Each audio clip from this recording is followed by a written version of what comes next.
मेरा नाम कोमल है और मेरे जीजा जी का नाम मिथिलेश है। मेरी दीदी बहुत ही खूबसूरत थी। मैं दीदी से 1 साल छोटी थी। जब प्रिया दीदी 19 साल की हुई तो रिश्ते आना शुरू हो गए थे। वह शादी के नाम से दूर भागती थी। वह कहती थी मुझे अभी शादी नहीं करनी, मुझे अभी पढ़ाई करनी है। शादी के बाद तो सिर्फ मैं घर के काम काज में उलझी रह जाऊंगी। उनका सारा ध्यान सिर्फ पढ़ाई की तरफ था। और मम्मी पापा भी कहते अभी इसकी उम्र ही क्या है, पढ़ने का शौक है तो इसे पढ़ने देते हैं।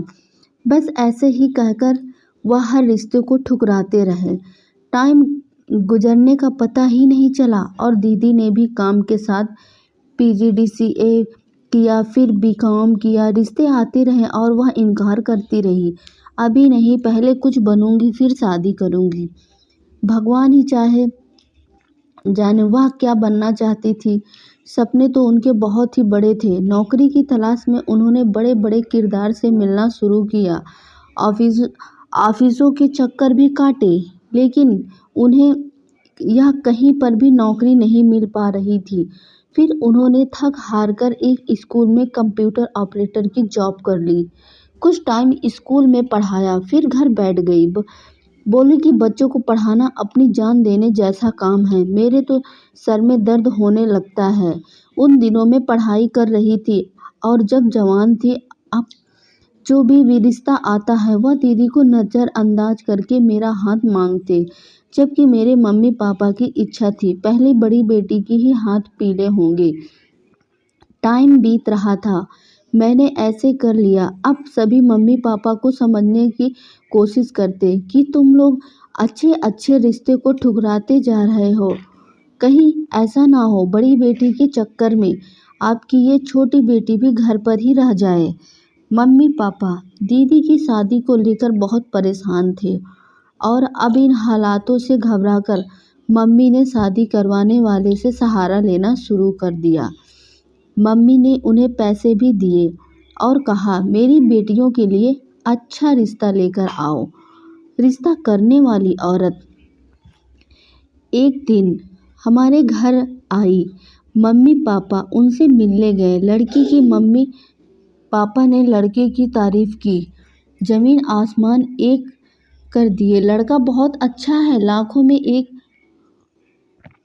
है। बगैर कुछ दिन बाद मम्मी पापा लड़के के घर जाकर दोबारा लड़के से मिले।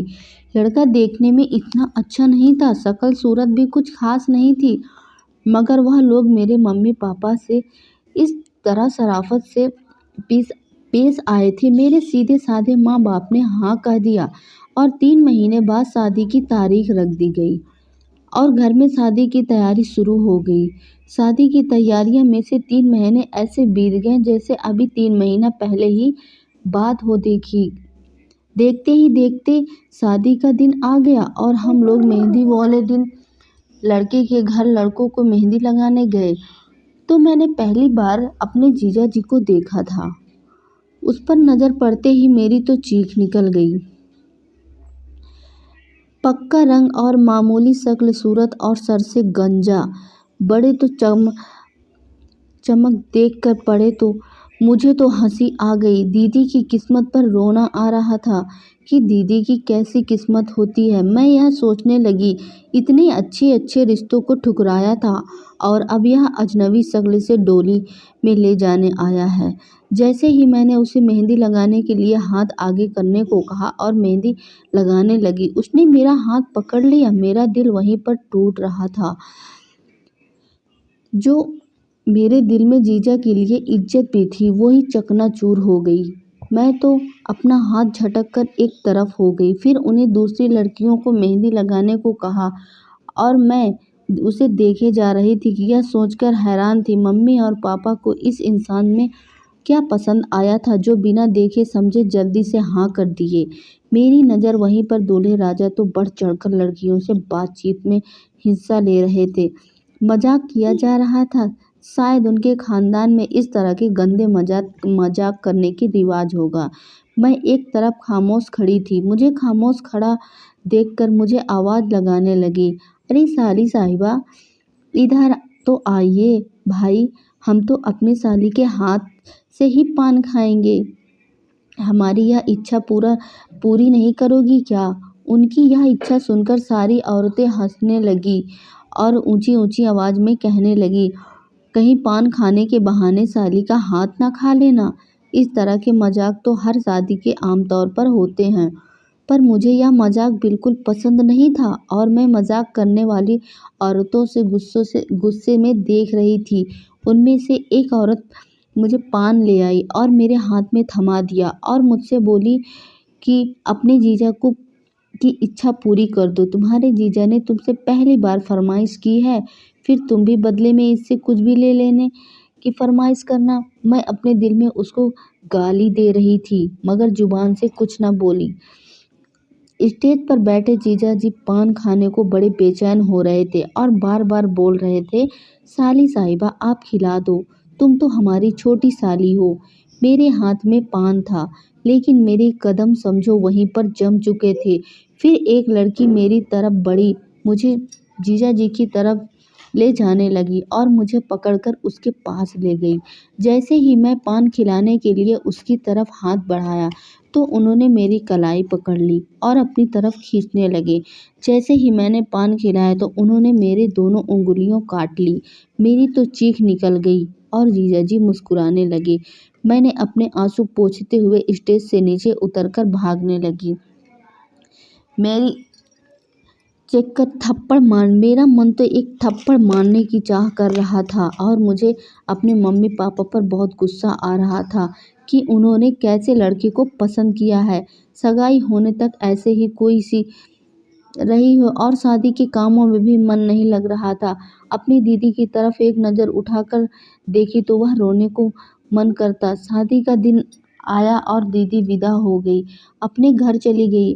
अब जब भी दीदी घर आती तो मैं यह देखकर हैरान रह जाती कि उसके पति के साथ एक एक डब्बा होता जिसमें बहुत सारे पान होते और मजाक मजाक में मुझसे कहती कि एक पान और तुम ही खिला दो ना। चाहते हुए भी अपनी दीदी की वजह से कहीं उनके घर ना खराब हो जाए, मैं उनको पान खिला देती और मुझे और दीदी को भी पान खाने को कहते। हम पान खाने से इनकार कर देते। शुरू शुरू के दिन तो दीदी को ले आते और फिर उन्होंने आना जाना कम कर दिया था। दीदी के जाने से घर सूना सूना हो गया था। मैं दीदी को रोज याद करके रोती थी। एक दिन मैंने अपनी मम्मी से कहा, भगवान जाने दीदी कब आएगी। मेरा दिल बहुत उदास है, मेरा दिल उनसे मिलने को कर रहा है। मम्मी ने कहा, तो तुम चली जाओ, उनसे मिल आओ, वह भी तुम्हें याद करती होगी। फिर भाई कहा, बिक्की ले आओ, यह अपनी बहन से मिलना चाहती है। भाई ने गाड़ी निकाली और मुझे दीदी के घर ले गए और मुझे गेट पर ही उतार दिया और कहा, जो जाओ तुम जाकर मिल लो, मैं यहीं पर खड़ा हूँ, तुम्हारा इंतज़ार कर रहा हूँ, पर तुम जल्दी आना, देर मत लगाना वहाँ पर। और भाई अंदर ही नहीं आए क्योंकि वह भी जीजा जी को पसंद नहीं करते थे। मैं अंदर चलने को कही तो वह बोले, तुम जाओ, मैं फिर कभी आऊँगा। मैं अकेली ही अपने दीदी के पास गई। वह उस वक्त अपने देवर और पति के साथ बैठकर खाना खा रही थी। मुझे देखते ही जीजा जी की आंखों में चमक आ गई और कहने लगे, वाओ, तुम्हारी गई हो ना, अच्छा तुम आ गई हो ना, अच्छा बताओ ऑनलाइन हो, तुम्हें पता तो होगा हम 500 से कहते हैं, पान दो, तुम हमारे हाथ से ही खाएंगे। और मैंने कोई जवाब नहीं दिया। मैंने सब्र का घूंट पिया और चुप ही रही। दीदी ने कहा, अच्छा हुआ कोमल तुम आ गई, तुम्हें बहुत याद कर रही थी। बताओ तुम खाना खाकर आई हो? आओ, आ जाओ मेरे साथ खाना खा लो। या तो मैं जीजा जी के इस मजाक से भड़क गई। तुम क्या खाकर आई हो क्या नहीं? मुझे तो लगता है तुम घर से भूखी ही आई हो। उनके इस मजाक से मेरी आंखों में से आंसू आ गए। दीदी को देखती आई थी, देख लिया, मैं वापस जाने घर जा रही हूँ। जीजा जी फिर एक बार मुस्कुराते हुए बोले, क्या देखने आई थी कि उनकी शादी होती है या उम्र भर उन्हें अपने पास रखना था? अब तो बर्दाश्त की हद हो गई थी। मैं रोती हुई उनके घर से निकल आई थी। मुझे बुलाती रह गई। भाई बाहर खड़ा था। मैंने कहा चलो भाई, मिल लिया है, आज के बाद यहाँ नहीं आऊँगी। सब ठीक तो है? भाई ने बड़ी हैरानी से पूछा। क्या उन्होंने मुझे कुछ कहा है जो तुम रो रही हो? ऐसे में अपने भाई के बाद भी अच्छी न लगी। एक दिन दीदी घर आई, मम्मी से पार्टी रखी थी, खुश नजर आ रही थी। मुझे तो कुछ नहीं कहा, लेकिन ना जाने अकेले में मम्मी से कहा क्या कहा। मम्मी भी रोने लगी और मुझसे कहा कभी भी तुम अपने जीजा जी के साथ सामने मत आना। पर ऐसा क्यों मम्मी से मैंने सवाल किया तो बहन ने जवाब दिया कि लड़की मुझे बिल्कुल अच्छी नहीं लगती, वह बहुत ही बदसूरत है और बदतमीज भी है। मुझे एकदम सा सीरियस सुनकर गुस्सा आ गया। बदतमीज और बदसूरत तो वह खुद है, मैं आगे बढ़कर जवाब दिया था। जबकि अब के बाद जब भी बहन घर आती तो उसके पति उसके साथ आते और कुछ ही देर बाद उसे वापस ले जाते। मुझे लगता था कि वह मिथिलेश के साथ शादी करके खुश नहीं है, मम्मी पापा की इज्जत के खातिर निभा रही है। अब तो मम्मी पापा भी उदास रहने लगे थे। एक दिन जब मैं वजह पूछी तो मम्मी बोली, मिथिलेश तुम कंजूस है, प्रिया को जब घर के लिए पैसे भी नहीं देता, पैसे को मोहताज रहती है। वह जब भी घर आती है मैं कुछ न कुछ पैसे उसके पर्स में डाल देती हूँ। दरअसल तुम्हारे जीजा जी की तनख्वाह ज़्यादा नहीं है, उन्होंने हमसे झूठ बोला था कि अफसर है। यह एक अफसर नहीं बल्कि एक नौकर है और जिस घर में वह रहते हैं उसके चाचा का है। इस बात पर मेरा दिल बुरी तरह से टूट गया। पर अब हम क्या हो सकता था? अब पछताए क्या हो जब चिड़िया चुग गई खेत। मम्मी पापा को अब देख कर होता था, जब प्रिया के अच्छे रिश्ते आते थे तब ठुकराते रहते और मिथिलेश का रिश्ता एक ही बार में ही ले लिया। अच्छी तरह से किसी से पूछताछ भी नहीं की, बस उसे रिश्ते करने वाली औरतों की बातों में आ गए और उसकी बातों में समझ लिए कि जो एकदम झूठी थी। उधर मिथिलेश आए और बहुत परेशान थे और अपने ससुराल में यानी मेरे पापा ने कहा कि मेरे चाचा जी वापस आ रहे हैं और घर खाली करने का आदेश दिया है। पापा ने कहा वह तुम्हारा काम है, मैं इसमें कुछ नहीं कर सकता, प्लीज़ आप मेरी कुछ मदद करें। मेरे पापा ने उन्हें दिलासा दिया और अपना पुराना मकान उन्हें रहने को दे दिया, किराए पर दिया हुआ था। वक्त गुजरता रहा और मेरी बहन को भगवान ने शादी के 3 साल बाद एक बेटा और एक बेटी भी दे दी। 2 बच्चों की माँ बन चुकी थी। पर मिथिलेश ने कहीं रहने का इंतजाम ना हो सका। अब मिथिलेश ने नौकरी भी छोड़ दी और पापा ने कहा प्रिया को और बच्चों को आप कुछ दिन अपने पास रखें, मैं विदेश जा रहा हूँ। वहाँ मुझे एक अच्छी नौकरी मिल गई है। एक छोटी सी नौकरी में क्या रखा है, यहाँ आदमी का अपना खर्च भी नहीं निकल सकता। पापा बेचारे क्या कहते, मजबूरन अपनी बेटी और बच्चों को अपने घर ले आए और खुशी खुशी वो रहने लगे थे। जीजा जी विदेश चले गए, वहाँ जाकर किस्मत ने उनका साथ दिया और बहुत सारा पैसा कमा लिया और अपने देश वापस आ गए। वहाँ आकर उन्होंने अपना फ्लैट खरीदा और घर भी बना लिया। फिर वह दोबारा जाने लगे तो पापा ने कहा कि आप अपने बीवी बच्चों को भी अपने साथ ले जाओ, हम कब तक इन्हें संभालते रहेंगे, बच्चे आपके बिना उदास रहते हैं। एक बार तो चुप हो गए, लेकिन फिर बहन और बच्चों को अपने साथ ही ले गए। इधर मेरी मम्मी पापा ने मेरा रिश्ता एक लड़के से पक्का कर दिया था जो मुझे पसंद भी नहीं करता था, लेकिन उसकी लड़के की पढ़ाई की वजह से शादी 2 साल बाद रखी गई। 2 साल का टाइम तो बहुत ज़्यादा था, लेकिन इस बार मेरे पापा अमीर खानदान में शादी करना चाहते थे। मैं इस रिश्ते के लिए राजी थी। एक ही साल बाद ही कि बहन और बच्चे वापस आ गए। बहन ने एक और बेटे को जन्म दिया। इस बार मेरी बहन बहुत ही नाजुक और उदास दिखाई दे रही थी। मम्मी ने बहन से पूछा क्या हुआ है, तुम वहाँ पर खुश नहीं हो क्या? बहन कहने लगी मेरा दिल उदास रहता है। मिथिलेश पैसे आने के बाद बहुत बदल से गए हैं, बात बात पर मुझसे लड़ाई झगड़ा करते हैं।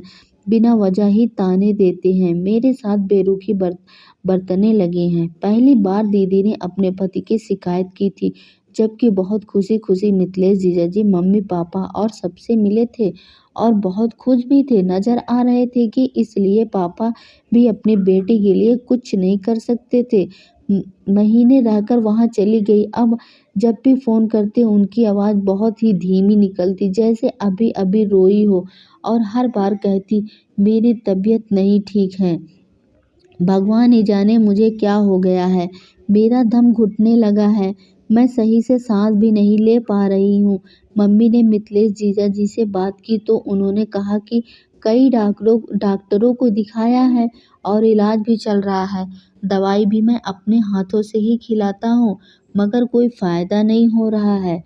डॉक्टर के कुछ समझ में नहीं आ रहा है और कि क्या बीमारी है, लेकिन आप लोग फिक्र ना करें, भगवान ने चाहा तो जल्दी ही ठीक हो जाएगी। लेकिन दीदी ठीक नहीं हुई। इस बार आई तो एकदम से सूखी हो चुकी थी, हड्डियां का ढांचा दिख रहा था और आंखों के नीचे गड्ढे भी हो रहे थे। बस चुपचाप कर रोती रहती थी और पूछते पर भी कुछ नहीं बताती थी। मम्मी ने कहा, अब मैं इसे मिथिलेश के साथ नहीं जाने दूंगी, कुछ टाइम के लिए अपने पास ही रखूंगी और मैं खुद उसका इलाज भी करवाऊंगी। तो मिथिलेश जीजाजी भी नहीं गए और जीजाजी को खुद डॉक्टर के पास लेके गए। जाते थे खुद ही दवाइयाँ भी खिलाते थे। एक दिन अचानक ही बहन की तबीयत बहुत खराब हो गई। उन्हें हिचकी आने लगी और देखते ही देखते वह भगवान को प्यारी हो गई। हमारे घर तो जैसे कयामत ही टूट पड़ी हो। उसके 3 बच्चे भी तो रो रो के अपनी माँ को पुकारते थे। यह देखकर हम भी बहुत रोते थे। क्या हो गया है, उसको मरे हुए 2 महीना भी ना हुआ था। मिथिलेश जीजाजी ने वापस जाने की तैयारी शुरू कर दी, ठान ली, और मम्मी ने कहा, फिलहाल के लिए आप अपने बच्चों को अपने पास ही रख लें। जैसे ही अच्छा सा रिश्ता मिलेगा तो मैं शादी कर लूँगा। आखिर माँ के बिना बच्चे कैसे रह सकते हैं। उनके लिए दूसरी माँ आते ही मैं अपने बच्चों को अपने साथ ले जाऊँगा। इस बात पर मम्मी रोने लगी और मिथिलेश जीजाजी से कहने लगी, अगर आपको यह बात मंजूर नहीं है तो कोमल के साथ मेरी शादी कर दो। 2 बच्चे सौतेली माँ के साथ रहने से बच जाएंगे। यह सुनकर मेरी तो जान ही निकल गई। वह इंसान, जिस इंसान को मैं पहले दिन से ही ना पसंद करती थी, अब वह मेरे साथ शादी करने की जिद कर रहा था। मैं रो रो कर अपनी जान देने के लिए तैयार थी। मेरा रिश्ता तो पहले से ही एक अच्छे लड़के के साथ पक्का हो गया था और मैं भी उस लड़के को पसंद करने लगी थी। हम सबके लिए यह बहुत बड़ी इम्तिहान की घड़ी थी और बच्चों के खातिर मम्मी पापा ने दिल पर पत्थर रखकर एक फैसला किया और मेरे सामने हाथ जोड़कर सर को झुकाकर नीचे बैठे थे और कह रहे थे, प्रिया के बच्चे हम किसी और के हाथों में नहीं दे सकते और बच्चों की जुदाई भी हम बर्दाश्त नहीं कर सकते। पापा ने अपना फैसला सुना दिया कि मिथिलेश की शादी कोमल से ही कर देते हैं, ताकि हमारे नाती पोते जो हैं सुरक्षित रहें और मैं उन लड़कों वालों से खुद ही संभाल लूँगा। अब हमारी मजबूरी है। हम मजबूरी यह रिश्ता तोड़ रहे हैं। मेरे ऊपर तो पहाड़ टूट गया है। मैंने साफ साफ इनकार कर दिया कि, लेकिन मेरे मम्मी पापा ने तरह तरह के वास्ते देकर मुझे मजबूर कर दिया था। जब निकले ने शादी हुई तो अपना मंगेतर बहुत याद आया। मैं इतना रोते रोते गले में सांस अटक गई। लेकिन जो भी हो, किस्मत में लिखा है जो कोई नहीं मिटा सकता। मिथिलेश ने शादी के बाद अब मैं उसकी बीवी थी। जिस इंसान से मुझे इतनी नफरत थी, आज मैं उसके बच्चों की रोज रात को अपने सीने से लगाकर सुलाती थी। वह अपनी माँ को याद कर कर बहुत रोते थे और यह मेरी प्यारी से बहन के दिल के टुकड़े थे। उनको कैसे ना अपने दिल में लगाऊं। भगवान की माँ समझकर अपने आप को शांत कर लिया। बच्चों के खातिर अब उसके बाप को बर्दाश्त किया। अब वह रोज पान लेकर आते और मेरे हाथों में से कहते जब से उन्हें पान खिलाती तो मेरा दिल एक तरफ से जलने जाता। जब मैं एक दिन उसके मुंह में पान रखा तो मिथिलेश ने एक ऐसी बात कही कि अब मेरा रोम रोम भी उससे नफरत करता था और मेरा दिल भी उसे बद्दुआ दे रहा था। उसने कहा, तुम जानती हो, जब पिछले दिन मेहंदी की रस्म में मैंने तुम्हें देखा था तो भगवान से हाथ जोड़कर विनती की थी कि या भगवान, जब मेरी बीवी बन जा रही है तो यह वह शादी के बाद ही मर जाए और मैं अपने साली को अपनी दुल्हन बनाकर अपने घर ले आऊं। और भगवान ने मेरी विनती सुन ली। देखो, आज वह मर गई और तुम मेरी बीवी बन गई। मुझे कुछ दिन बाद यह भी बताया कि मैं तुम्हारी बहन को शादी की पहली रात ही बता दिया था कि तुम्हारी छोटी बहन पहले ही नज़र में मुझे पसंद आ गई थी। लेकिन और मैंने उससे यह भी कहा था, पर मैं उसे तलाक देकर तुमसे शादी नहीं कर सकता। भगवान करे तुम जल्दी मर जाओ ताकि मैं उसे अपने दिल की रानी बना सकूं। काश मिथिलेश की यह बात सुनने से पहले ही मैं मर जाती और मेरी बहन जिंदा रहती, बच्चों को पालती और उनकी खुशियां देखी। आज मैं इस मिथिलेश की बीवी हूँ जिसे मैं नफरत करती थी, लेकिन दीदी के बच्चों से मुझे बहुत प्यार है। यह सोचकर कि बच्चे हैं, बच्चों के सामने पति के साथ बड़े ही प्यार से बात करती हूँ, या मेरा दिल ही जानता है कि मेरे दिल में क्या है। शादी वाले दिन ही यह इरादा कर लिया है कि वह अपनी बीवी को बहन से शादी करेगा और यह बात पर अपनी बीवी से कहकर दीदी को भी बहुत परेशान करता था। दीदी उसके साथ कैसे खुश रह सकती थी। सोचती हूँ इस आदमी के साथ खुशी भरी जिंदगी कैसे गुजारी जा सकती है।